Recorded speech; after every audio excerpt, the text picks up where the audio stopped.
നമ്മൾ കണ്ടുവരികയും ഒരുപാട് ഹോംവർക്ക് ചെയ്ത് പഠിച്ച് പ്രാക്ടീസ് ചെയ്ത് വന്നിരിക്കുന്ന അഭിനേത്രിയാണ്. വളരെ സ്പോണ്ടേനിയസ് ആയിട്ട് ചെയ്യുന്ന. അത് ഇതുവരെ എന്റെ സിനിമയിൽ എന്നെ ചെയ്യിപ്പിച്ചവർക്കറിയാം. ഇതുവരെ ചെയ്തിട്ടുള്ള കഥാപാത്രങ്ങളെ വെച്ച് നോക്കുമ്പോൾ മനസ്സിൽ ഭയങ്കരമായിട്ട് സ്പെഷ്യലായിട്ട് എല്ലാ കഥാപാത്രങ്ങളും ഒരുപോലെയാണ് എന്നാണ് പറയാൻ പോകുന്നത് എനിക്കറിയാം. എന്നാലും സ്പെഷ്യലായിട്ടുള്ള ഒരു സ്നേഹമുള്ള കുറച്ച് കഥാപാത്രങ്ങളില്ലേ? കിട്ടിയുള്ള മലഹ, ജോൻജോ, ഓപ്പറേഷൻ ജാവ, ഞാൻ പ്രകാശൻ ഒക്കെ അതൊക്കെ ഞാൻ തന്നെയാണ്. ശ്രീനി സാറുമായിട്ടുള്ള അദ്ദേഹം വഴിയാണ് സിനിമയിലേക്കുള്ള അവസരം നേടിയത് എന്ന് പറഞ്ഞു കേട്ടിട്ടുണ്ട്. ഓൾമോസ്റ്റ് ഞാൻ ഒരു ഇത് തന്നെയാണ്. ശ്രീനേട്ടനാണ്. എങ്ങനെയാണ് അദ്ദേഹമായിട്ടുള്ള പരിചയം? എൻ്റെ അങ്കിളുടെ ഫ്രണ്ടാണ് ശ്രീനേട്ടൻ. എനിക്ക് ശ്രീനേട്ടനെക്കാളും എനിക്ക് ശ്രീനേട്ടൻ്റെ വൈഫ് വിമലാൻ്റിയോടായിരുന്നു അടുപ്പം കൂടുതലായിട്ട് തന്നെ. അങ്ങനെയുള്ള പരിചയം. പക്ഷേ ധ്യാനുമായിട്ട് അതായത് നമ്മൾ ഗൂഗിളിലൊക്കെ സെർച്ച് ചെയ്തത് നിങ്ങൾ രണ്ടുപേരും കൂടെയുള്ള ഇന്റർവ്യൂ എവിടെ ചെന്നാലും അയ്യോ ചേച്ചിയെ ധ്യാനോടുള്ള ഇന്റർവ്യൂ ഉണ്ട്, ധ്യാൻ എന്ത് പാവാട്ടെ ഇരിക്കുന്നത്, കേൾക്കുമ്പോ ഭയങ്കര സന്തോഷം. ധ്യാനിന് പറ്റിയ തങ്കമ്മച്ചി. എനിക്കും ധ്യാനോട്ടനും കൂടെ മുഴുനീളം അമ്മ കഥാപാത്രം ചെയ്യണം. ധ്യാനോട്ടാ കേൾക്കുന്നില്ലേ? അവൻ അടുത്ത ഇന്റർവ്യൂ കൊച്ചെന്നെ കളിയാകും, ട്രോൾ. ഇതൊന്നും ഞാൻ ചോദിച്ചിട്ടില്ല കേട്ടോ, ഇതിനുള്ള റിയാക്ഷൻ ഞാനൊന്നും ചോദിച്ചിട്ടില്ല. നമ്മള് ഈ പറഞ്ഞ പോലെ ചാൻസ് ചോദിക്കുക എന്ന് പറയുന്നത് ഇപ്പൊ നമ്മൾ അടുത്ത സിനിമ എങ്ങനെയാണ് അടുത്തടുത്ത സിനിമകൾ നമുക്ക് ചിലർ പറയുമ്പോൾ മമ്മൂക്കൊക്കെ പറയുന്നുണ്ട് സിനിമ എൻ്റെ ആവശ്യമാണ് അതുകൊണ്ട് ഞാൻ ഇനിയും ചാൻസ് ചോദിക്കും എന്ന് പറയുന്ന ഒരു സംഭവമുണ്ട്. ചാൻസ് ചോദിക്കുക അല്ലെങ്കിൽ നമ്മൾ അവസരങ്ങളിലേക്ക് എത്തിപ്പെടുന്നത് എങ്ങനെയാണ്? ഒരു കഥാപാത്രം കഴിഞ്ഞ് അടുത്ത കഥാപാത്രത്തിലേക്ക് ഇതുവരെ എനിക്ക് തേടി വന്നിട്ടുള്ളതാണ്. സോറി, അങ്ങനെ ചോദിക്കാൻ എനിക്കൊരു ധൈര്യമില്ല. കാരണം എൻ്റെ ചിന്താഗതി എന്താണെന്ന് വെച്ചാൽ ഒരാളൊരു സ്ക്രിപ്റ്റ് എഴുതുമ്പോൾ പിന്നെ സൗഹൃദമുള്ളവരെ ഞാനില്ലേ, ചിലപ്പോൾ ഇപ്പൊ അധികം സൗഹൃദമുള്ളവരോട് പറയുന്നുണ്ടാ അടുത്ത പടത്തിൽ ഞാനില്ല നിങ്ങൾ ആക്ഷൻ പറയുമ്പോൾ ഞാൻ ഫ്രണ്ടിൽ കയറി കട്ട പറയുന്ന അതാണ് എൻ്റെ ഇപ്പോഴത്തെ ഡയലോഗ്. അല്ലാണ്ട് ഞാൻ വിചാരിക്കുന്നത് ഒരു സിനിമ എഴുതുന്ന റൈറ്റർക്ക്, ഡയറക്ടർക്ക് അവരുടെ കഥാപാത്രത്തെ പറ്റി ഒരു സ്വപ്നമുണ്ട്. അവരെ എഴുതുമ്പം തന്നെ അവർ വെച്ചിട്ടുണ്ട്. അപ്പൊ അവരത് സെലക്ട് ചെയ്യുമ്പം അല്ല എനിക്ക് വേണം അല്ല എനിക്ക് തരാവോ, അതെനിക്കുള്ളത് എനിക്ക് വന്നു തരും. ഞാൻ സിനിമയിൽ പോലും വരുമെന്ന് ഓർത്തതല്ല, ഞാൻ സിനിമയിൽ വന്നെങ്കിൽ എനിക്കുള്ളത് എനിക്ക് വരും. പിന്നെ കുറേയൊക്കെ ഇപ്പം ഏതായാലും കുറേ ഇങ്ങനെ അമ്മ ഇതൊക്കെ ചെയ്തു, ഏതായാലും സിനിമയിൽ വന്നു. കുറച്ച് നല്ല ശക്തമായ കഥാപാത്രങ്ങളോട് ചെയ്യണമെന്നൊരു ഇപ്പോൾ ഒരു മോഹമുണ്ട്.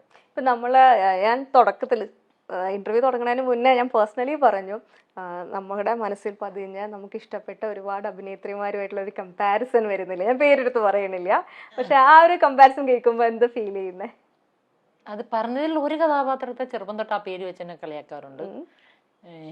പിന്നെ അതെനിക്ക് സന്തോഷമുള്ളൂ. കാരണം അവരുടെ ഒന്നും ഒരു അടുത്ത് പോലും ഇതുവരെ എൻ്റെ അഭിനയം എത്തിയിട്ടില്ല. പക്ഷെ പറയുമ്പോൾ ഒരുപാട് സന്തോഷമുണ്ട്, അഭിമാനമുണ്ട്. ഈ സിനിമയിലേക്ക് വന്നതിന് ശേഷം നമ്മൾ കാണുന്ന സിനിമകൾ അതിലൊരു വ്യത്യാസം വന്നു? സിനിമ കാണുന്ന രീതിയിൽ എത്രയും നാള് നമ്മൾ വെറും ഒരു പ്രേക്ഷക എന്നുള്ള രീതിയിൽ കണ്ടുകൊണ്ടിരുന്നു. എല്ലാവരും ചോദിക്കുന്നത് ഈ സിനിമയ്ക്ക് വേണ്ടി അങ്ങനെ പഠിച്ചു ഇങ്ങനെ പഠിച്ചു. ഇല്ല, എൻ്റെ കാഴ്ചപ്പാട് എന്താണോ അത് ഞാൻ ജനിച്ചപ്പോൾ തൊട്ട് എൻ്റെ കൂടെ ഉണ്ടാകുന്നതാണ്. അത് ഓരോ സാഹചര്യങ്ങൾക്കനുസരിച്ച് അത് അങ്ങനെ ഇങ്ങനെയൊന്നുമില്ല. പണ്ടും സിനിമ കാണും, എനിക്ക് സിനിമ ഇഷ്ടമാണ്, ജഡ്ജ് ചെയ്യും. പക്ഷെ ഒറ്റ കാഴ്ചപ്പാട് വ്യത്യാസമുണ്ട്. പണ്ട് സിനിമയെ ഞാൻ കീറി മുറിച്ച അതെന്നെ കാണിച്ചു ഇങ്ങനെ കാണിച്ചൊന്ന് അതല്ല. പക്ഷെ ഇന്ന് സിനിമയിലെ കഷ്ടപ്പാട് കാണുമ്പം അവരെത്രത്തോളം കഷ്ടപ്പെടുന്നുണ്ട്. എനിക്ക് പാത്രം കഴുകിയ വെലുമടക്ക് കഴിക്കാനും കൊണ്ട് തരുന്നൊരു, ഞാൻ ആദ്യം പോയി മിണ്ടുന്നത് നമ്മൾ ഫുഡ് കഴിച്ചു കഴിഞ്ഞാൽ അവിടെ പോയി പാത്രം കഴുകുന്ന കുട്ടികളോട്. എത്ര പേര്, ഒരാൾ ഒരു നായകൻ തന്നെയോ ഒരു നായിക തന്നെയോ ഒരു ക്യാമറമാൻ തന്നെ ഒരു സിനിമ ഉണ്ടാകുന്നില്ല, ഒരു ഡയറക്ടർ മാത്രമായിട്ട്. ഈ 4 പേരിലല്ല സിനിമ. അതിനകത്ത് ലൈറ്റ് ബോയ് ഉൾപ്പെടെ പാത്രം നമുക്ക് പട്ടിണിയില്ലാതെ നമുക്ക് ദാഹമില്ലാതെ നമ്മളെ കഴിപ്പിക്കുന്നവരുൾപ്പെടെ എല്ലാവരും ഈക്വലാണ് അല്ലേ? ഇപ്പം മോൾക്ക് ഒരുപാട് നല്ല ഹെയർ ഉണ്ടെന്ന് പറഞ്ഞിട്ട് ഒരു സ്ത്രീ ആവുമോ? നല്ല കണ്ണുണ്ടാവണം, നല്ല ചുണ്ട് എന്ന് പറഞ്ഞാൽ എല്ലാവർക്കും അവനവൻ്റെ അവനവൻ്റെ ബ്യൂട്ടിയിൽ നമ്മൾ ശ്രദ്ധിക്കത്തില്ലേ? എൻ്റെ ഹെയർ നല്ലോന്നും പറഞ്ഞാൽ ഹെയർ മാത്രമാണോ നോക്കുന്നത്? അല്ല എൻ്റെ ചുണ്ടാന്നുള്ളപ്പോൾ ചുണ്ട ലിഫ്റ്റ് കണ്ണ് വളർത്തുമ്പോൾ കണ്ണിനെ ഉപേക്ഷിക്കുമോ? അതുപോലെയാണ് ഒരു സിനിമയിലെ എല്ലാവരും സിനിമയുടെ കഥ പറയാൻ തുടങ്ങുമ്പം തൊട്ടുള്ളത് അവസാനം വരെ എല്ലാവരും ഒറ്റ മനസ്സിലായി ഇറങ്ങുമ്പം ദൈവമേ, എനിക്കങ്ങനെ പല ഇതും തോന്നിയിട്ടുണ്ട്. നമ്മൾ ഇറങ്ങുമ്പം ആ ലൊക്കേഷനിൽ നിന്ന് പോകുമ്പോൾ നമുക്കറിയാൻ പറ്റും ഈ സിനിമ എന്താവുമെന്ന്. ആ വൈബിലുണ്ട് ഒരുപാട്. ചിലയിടത്ത് എനിക്ക് തോന്നിയിട്ടുണ്ട് അവർ സിനിമ ഒരെന്താ സംഭവമാണെന്ന് വെക്കുന്നതൊന്നും അല്ലാണ്ടായി പോകാറുണ്ട്. എന്നാൽ എല്ലാം ഒരു കാരണം ഒരു സിനിമ ലൊക്കേഷൻ ഒരു 100 പേരുണ്ട്, അവർ 100 പേരുടെയും സന്തോഷം എപ്പോഴും പോസിറ്റീവ് എന്ന് പറയുന്നത് എന്തിനാ? ഇപ്പം യോഗയ്ക്കൊക്കെ ചിരിയും അതും ഇതൊക്കെ കാണിക്കുന്നുണ്ടോ? പോസിറ്റീവ് വരാൻ വേണ്ടിയാണ്. അപ്പൊ ആ കൂട്ടായ്മയുടെ സന്തോഷമാണ്. ഇപ്പം ധ്യാനത്തിന് പോയാൽ കൈയടിച്ച് പ്രാർത്ഥിക്കുന്നു, ചിരിക്കുന്നു, അങ്ങോട്ടും ഇങ്ങോട്ടും കെട്ടിപ്പിടിക്കുന്നു എന്ന് പറഞ്ഞാൽ എല്ലാവരും സന്തോഷത്തോടെ, സന്തോഷം എന്ന വാക്ക് അതെവിടെയും ഒരു കമ്മ്യൂണിറ്റി ഒരു നല്ല ഇതാണെങ്കിൽ അതിന് സക്സസ് ഉണ്ടാവുമെന്ന് വിശ്വസിക്കുന്ന വ്യക്തിയാണ് ഞാൻ. അല്ലാണ്ട് ഒരു ഗ്യാങ് ഇപ്പോഴും ഉണ്ട്, എല്ലാവർക്കും ഓരോ സെക്ഷനാണ് ഫുഡിന് പോലും. അതൊക്കെ എനിക്ക് കാരണം എല്ലാവരും അവനവന്റെ വീട്ടിലെ രാജാക്കന്മാരാ അല്ലേ? കഞ്ഞിയും പയറും വെക്കുന്നവനാണെ പോലും അവനെ സംബന്ധിച്ച് അവൻ കഞ്ഞി വെക്കുന്നത് അവന്റെ കഷ്ടപ്പാടിന്റെ, അവന്റെ വീട്ടിലെ രാജാവാണ്. ചിലപ്പം ഇങ്ങേപ്പുറത്തവൻ ഒരു കറി കൂടുതലുണ്ടാവും, അതിന്റെ മേളില് എന്തും ആയിക്കോട്ടെ. പക്ഷെ ഓരോ വ്യക്തിക്കും അവൻ്റെതായ ആ ഒരു അംഗീകാരം, അത് ചിലവരതല്ല കാറ്റഗറി തിരിച്ചു കൊടുക്കും. അത് എനിക്ക് അങ്ങോട്ട് ഉൾക്കൊള്ളാൻ പറ്റാത്തൊരു കാര്യമാണ്. സ്ത്രീകൾക്ക് പ്രത്യേകിച്ച് നമ്മൾ സിനിമാ മേഖല സിനിമ എന്ന് മാത്രം പറയുന്നില്ല, പക്ഷെ ഇത്തരത്തിലുള്ള മേഖലകളിൽ നമുക്ക് സ്ത്രീകൾ ഒരുപാട് പ്രശ്നങ്ങൾ നേരിടാറുണ്ട്. നമുക്ക് അവിടെ ചെല്ലുമ്പോൾ പ്രിവിലേജുകൾ കുറവാണ്, സ്ത്രീ എന്നുള്ള രീതിയിൽ മാറ്റി നിർത്തപ്പെടുന്ന കുറെ സിറ്റുവേഷൻസ്, അല്ലെങ്കിൽ നമുക്ക് കുറച്ച് എന്താ പറയാ കൺസിഡറേഷൻ കുറച്ച് തരിക, ഇല്ലാണ്ട് ഇഗ്നോർ ചെയ്യണമെന്ന് പറയണില്ല, അല്ല മൈൻഡ് ചെയ്യാൻ പോണ്ട.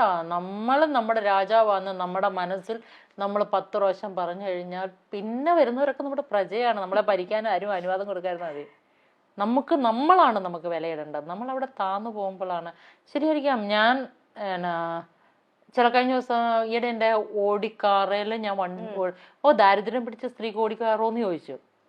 അവര് നോക്കുമ്പം ജീൻസും ടോപ്പും ഇട്ട് ഓടിക്കാർ ഓടിക്കുന്ന ഓരോ മനുഷ്യന്റെ കാഴ്ചപ്പാടാണ്. ഹൈ ഹീലിട്ട് മുടി കെട്ടി അല്ലെ കൂളിംഗ് ഗ്ലാസ് വെച്ച് ഓടിച്ചാലേ പണക്കാരിയാവൂ. ഞാൻ പണക്കാരിയല്ല, ഞാൻ സാധാരണക്കാരിയാണ്. ഞാൻ പറയുവാണ്, ഞാൻ പണക്കാരിയാന്ന് പറഞ്ഞാൽ ക്യാപ്ഷൻ കൊടുക്കരുത്. ഞങ്ങൾ അങ്ങനത്തെ ടൈപ്പല്ല. ഇപ്പം 1000 രൂപയ്ക്കും ഡ്രസ്സ് കിട്ടും, 5000 രൂപയ്ക്കും ഡ്രസ്സ് കിട്ടും, 10000 രൂപയ്ക്കും ഡ്രസ്സ് കിട്ടും. ഇതിപ്പം ഞാൻ ഇന്ന് ഇവിടെ ഇട്ട സ്ഥിതിക്ക് ഇനി അടുത്ത ഇന്റർവ്യൂവിന് എനിക്ക് ഇടാൻ പറ്റൂല. വെറുതെ വേസ്റ്റ് ആക്കുന്ന വെറുതെ ഡ്രസ്സിന് ഞാൻ അധികം പൈസ കളയാറില്ല, കുറഞ്ഞ ഡ്രസ്സുകൾ. പക്ഷെ ശരിയാണ്, പബ്ലിക്കിൽ ഇറങ്ങാൻ നല്ല ആവശ്യങ്ങൾക്ക് വാങ്ങാറുണ്ട് കേട്ടോ. നമ്മുടെ സമൂഹം ആ ആൾക്കാരെ ശരിക്കും വസ്ത്രം കൊണ്ടും അവരുടെ നടത്തം കൊണ്ടും ഒക്കെയാണ് കൂടുതൽ ആൾക്കാരെ വിലയിരുത്തുന്നത്.